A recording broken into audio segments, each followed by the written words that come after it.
Everyone good morning मेरे प्यारे बच्चों, सभी को नमस्कार और तहे दिल से सभी को नमस्कार करता हूं मैं।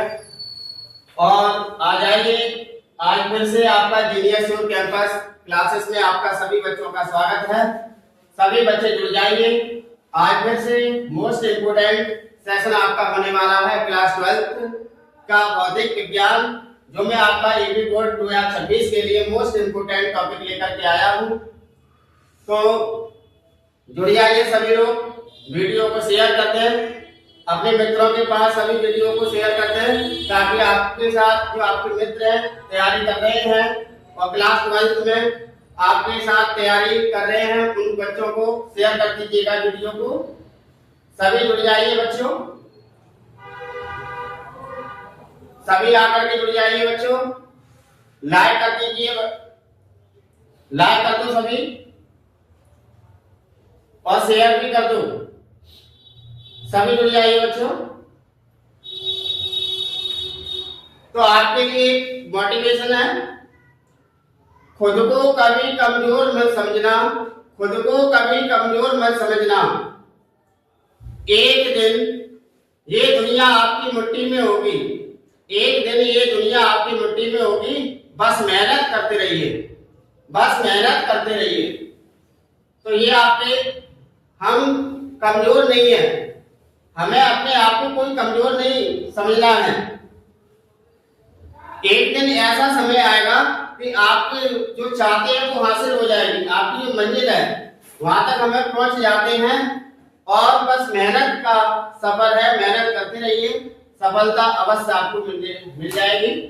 तो आ जाइए सभी, वीडियो में जुड़ जाइए। सभी बच्चे लाइक शेयर कमेंट में भी बता दिया करें, कमेंट करके भी बता दिया करें बच्चों। आ जाइए, जीनियस श्योर कैंपस क्लासेस में आपका सभी बच्चों का स्वागत है। चलिए, ये आपका स्क्रीन में आपका दिख रहा होगा, ये में आपका सेशन है भौतिक विज्ञान, जो ईपी बोर्ड 2026 के लिए आपको मोस्ट इम्पोर्टेंट क्लास आपका है। और बड़े महत्वपूर्ण आपके यहाँ पर टॉपिक लेकर के मैं आया हूँ और अच्छे से इनको तैयार करना है बोर्ड के लिए, जो आपका 90+ आपका संभावना है। तो पहला हमारा क्वेश्चन क्या है, हाइगेंस के द्वितीयक तरंगिकाओं के सिद्धांत के आधार पर तरंगों के परावर्तन की व्याख्या। हाइगेंस हमारे एक वैज्ञानिक थे, उन्होंने एक द्वितीयक तरंगिका का यहाँ पर एक सिद्धांत हम बता रहे हैं आपको, जो इन्होंने यहाँ पर परावर्तन में मतलब व्याख्या की है परावर्तन पर। तो क्या बताया है यहाँ पर, ये आपका एक डायग्राम है, ये आपका एक परावर्तक तल है, ये आपका एक परावर्तक तल है और ये आपकी एक आपतित किरण हमारी आ रही है और ये हमारी परावर्तित होकर के जा रही है। ऐसे ही दूसरे बिंदु पर हमारी ये अब परावर्तन हमारी हो रही है।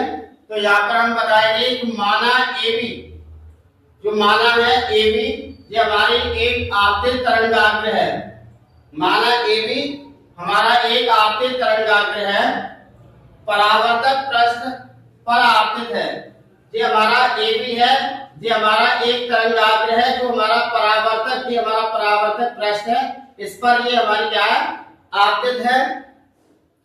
फिर आपतित है जिस पर स्थित बिंदु B नए प्रकाश स्रोत का कार्य करता है, जिस पर जो हमारा बिंदु B है, ये नए स्रोत का, नई तरंग का क्या कर रहा है, कार्य कर रहा है, जिससे एक द्वितीयक तरंगिकाएं जितने समय में B से द्वितीयक तरंगिकाएं A' तक पहुंचती हैं, तो यहाँ से द्वितीयक तरंगिकाएं जो हमारी होती हैं, दूसरी तरंगें जो हमारी तरंगिकाएं हैं, तो B बिंदु से और A बिंदु तक यहाँ तक A' तक पहुंच रही है।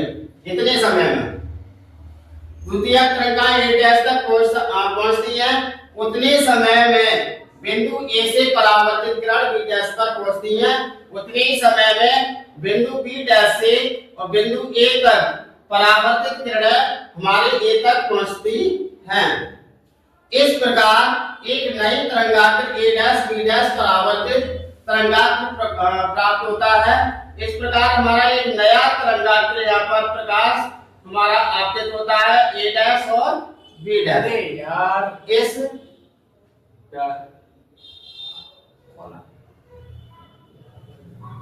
तो ये हमारा क्या है त्रिभुज ए बी ए डैश। तो ये हमारा क्या है त्रिभुज ए बी ए डैश। तो पहला हमारा ये त्रिभुज हमारा यहाँ पर लिया गया है ए बी ए डैश। तो देखिए ये आपका त्रिभुज है यहाँ पर ए बी और ए डैश। तो पहला त्रिभुज यहाँ पर हमारा लिया गया है ए बी ए डैश। दूसरा हमारा त्रिभुज यहाँ पर लिया गया है त्रिभुज A B dash A dash में। ये हमारा दूसरा त्रिभुज यहाँ पर बन रहा है। लेकिन ये वाला त्रिभुज और ये त्रिभुज हमारे कैसे बन रहे हैं यहाँ पर बराबर बन रहे हैं, समरूप बन रहे हैं। तो हम यहाँ पर कह सकते हैं कोण बी बराबर कोण बी डैश, कोण बी बराबर कोण बी डैश। तो कोण बी हमारा ये है और कोण बी डैश हमारा ये है, कोण बी ये है। तो ये आपस में हमारे कैसे हैं बराबर हैं। तो बेटा बच्चों ये क्या है हमारा आपस में बराबर है। तो भुजा हमारी ए बी डैश और बी ए डैश। तो ए बी डैश और बी ए डैश। तो बी ए डैश बी ए डैश ये हमारी क्या है भुजाएं हैं। तो ये हमारा आ जाएगा ए बी डैश बराबर बी ए डैश। आपस में भुजाएं हमारी कैसी है बराबर हैं। तो यहाँ पे हम कह सकते हैं त्रिभुज ए बी ए डैश सर्वाधिसम त्रिभुज A B dash A dash समरूप हैं। तो ये हमारे एक दूसरे के समरूप है मतलब बराबर हैं। तो कोण बी डैश और कोण बी आपस में हमारे कैसे होंगे बराबर होंगे। तो यहाँ से हमारे कोण एंगल बन रहे हैं, कोण आई बराबर कोण आर भी होगा। तो यहाँ पे हम कह सकते हैं आता है कोण आई बराबर कोण आर है। तो ये हमारा हाइगेंस का द्वितीय तरंगता का सिद्धांत परावर्तन की नियम की क्या करता है व्याख्या करता है। तो आपको यहाँ पर इतना आपको करना है। तो मैं आशा करता हूँ सभी को समझ में आ गया होगा। अगला क्वेश्चन हमारा क्या है, अगला क्वेश्चन है एम्पियर का परपतीय, एम्पियर का परपतीय नियम से क्या अभिप्राय है। एम्पियर का परपतीय नियम से क्या अभिप्राय है।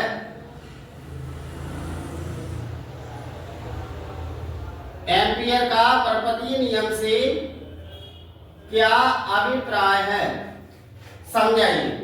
तो देखिए ये हमारा एम्पियर का एक परपतीय नियम है। ये भी आपका काफी बार बोर्ड एग्जाम में आपका पूजा रिपीट भी हुआ है और शायद है कि इस बार 2026 में भी आपका ये क्वेश्चन रिपीट होने वाला है।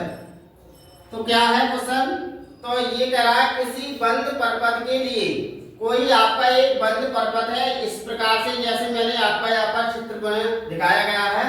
तो ये हमारा एक क्या है बंद परपथ है।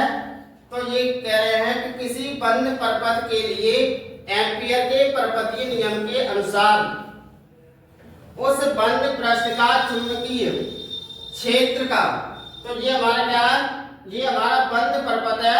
तो बंद पृष्ठ है तो इसका चुंबकीय क्षेत्र, तो चुंबकीय क्षेत्र हमारा यहाँ पर ये आ रहा है।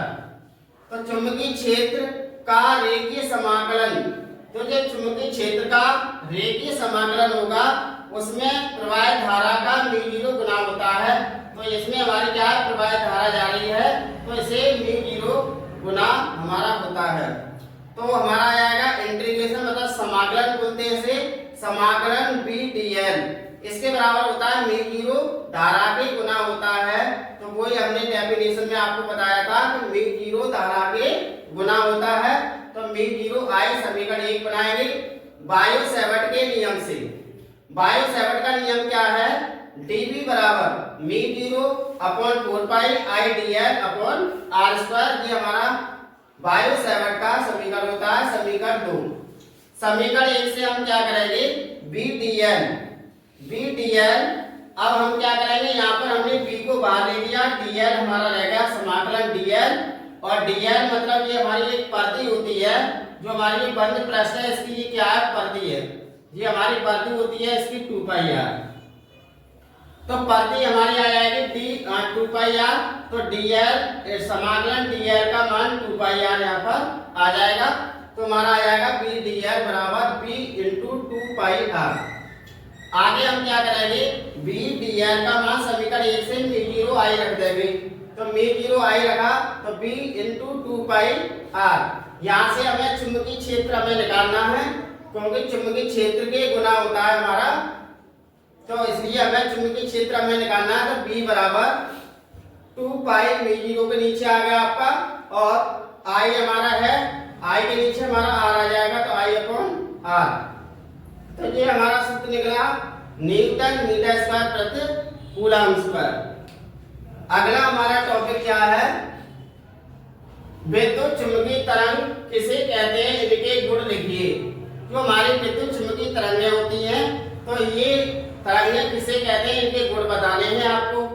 तो यहाँ पर क्या है, विद्युत चुंबकीय विद्युत तरंगें, जो भी आपकी विद्युत तरंगें होती हैं, चुंबकीय तरंगें, विद्युत तरंगें और चुंबकीय तरंगें एक ज्यामितीय रूप के अध्यारोपण से, एक ज्यामितीय रूप के अध्यारोपण से जो तरंगें प्राप्त होती हैं, उन्हें विद्युत चुंबकीय तरंगें कहते हैं।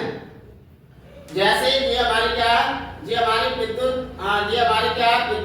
तरंगें हैं और ये चुंबकीय तरंगें हैं। तो ये ज्यामितीय रूप से हमारी क्या हो रही है, एक अध्यारोपण पर, एक लाइन पर क्या है, अध्यारोपित हैं। तो अध्यारोपण से जो तरंगें हमें प्राप्त होती हैं, उन्हें हम कहते हैं विद्युत चुंबकीय तरंगें।